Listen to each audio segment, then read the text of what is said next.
ನೀವೇನಾದ್ರೂ ಒಂದ್ ದಿವಸ ಕೊಯಂಬತ್ತೂರ್ ಇಶಾ ಫೌಂಡೇಶನ್ ಅಲ್ಲಿ ಇರ್ತೀರಾ ಅನ್ಕೊಂಡ್ರೆ ರೂಮ್ ನ ಬುಕ್ ಮಾಡ್ಕೊಂಡು ಗಾಂಧಿಪುರಂ ಬಸ್ ಸ್ಟ್ಯಾಂಡ್ ಹೋಗಿ 14D ಬಸ್ ಅಲ್ಲಿ 40 ರುಪೀಸ್ ಟಿಕೆಟ್ ಕೊಟ್ಬಿಟ್ಟು ಲೆಫ್ಟ್ ಸೈಡ್ ಅಲ್ಲಿ ಸರ್ಪವಾಸಲ್ ಅಲ್ಲಿ ರಿಜಿಸ್ಟರ್ ಮಾಡ್ಕೊಂಡು ವೆಲ್ಕಮ್ ಪಾಯಿಂಟ್ ಹತ್ರ ಶಟಲ್ ಇಟ್ಕೊಂಡು ನಿಮ್ ರೂಮ್ ಹೋಗಿ ನೆಕ್ಸ್ಟ್ ಸೂರ್ಯಕುಂಡ್ ಹುಡುಗರ್ಗೆ ಚಂದ್ರಕುಂಡ್ ಹುಡುಗಿರ್ಗೆ ಸ್ನಾನ ಮಾಡಕ್ ಹೋಗಿ ಸ್ನಾನ ಮಾಡಿದ್ಮೇಲೆ ಅಕ್ಷಯಿಂದ ಬಿಸಿ ಬಿಸಿ ಆಗಿರೋ ತಿಂಡಿ ತಿನ್ನಕ್ಕೆ ಭಿಕ್ಷಾ ಹಾಲ್ಗೆ ಹೋಗಿ ಅಲ್ಲಿ ಕೂತ್ಕೊಂಡು ಫ್ರೀ ಆಗಿ ಅನ್ಲಿಮಿಟೆಡ್ ಆಗಿ ತಿನ್ನಿ.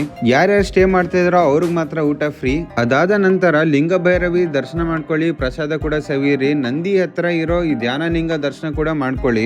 ಬಟ್ಟೆ ಅಥವಾ ಏನಾದ್ರು ಐಟಮ್ ಪರ್ಚೇಸ್ ಮಾಡ್ಬೇಕಂದ್ರೆ ಈಶಾ ಲೈಫ್ ಸ್ಟೋರ್ ಕೂಡ ಇದೆ, ಅದ್ರ ಆಪೋಸಿಟ್ ಕಾಫಿ ಕುಡಿ ಅಂತ ಮರಿಬೇಡಿ ಪೇಡ್ ರೆಸ್ಟೋರೆಂಟ್ ಅಲ್ಲಿ. ಸಂಜೆ ವಾಕ್ ಮಾಡ್ಕೊಂಡು ಆದಿಯೋಗಿ ನೋಡಕ್ ಹೋಗಿ, ಹಾಗೂ 720ಗೆ 3D ಲೇಸರ್ ಶೋ ಅಂತೂ ಮಿಸ್ ಮಾಡ್ಲೇಬೇಡಿ, ಬೆಸ್ಟ್ ಅದು. ರಾತ್ರಿ ಊಟಕ್ಕೆ ಭಿಕ್ಷಾ ಹಾಲ್ಗೆ ಹೋಗಿ ಗೆಸ್ಟರ್ಸ್ ನ ಯೂಸ್ ಮಾಡಿ, ನಿಜವಾಗ್ಲೂ ರೀ ಊಟ ಅಂತೂ ಸಾಕತ್ತಾಗಿತ್ತು. ಇನ್ನು ರಾತ್ರಿ ನಿಮ್ ರೂಮ್ ಅಲ್ಲಿ ಬಂದ್ಕೊಂಡು ಬೆಳಗ್ಗೆ ಯೋಗ ಸೆಷನ್ ಮಾಡ್ಕೊಂಡು ಹೊರಡಿ. ವಿಡಿಯೋ ಇಷ್ಟ ಇದ್ರೆ ಡೆಫಿನೆಟ್ಲಿ ಶೇರ್ ಮಾಡಿ.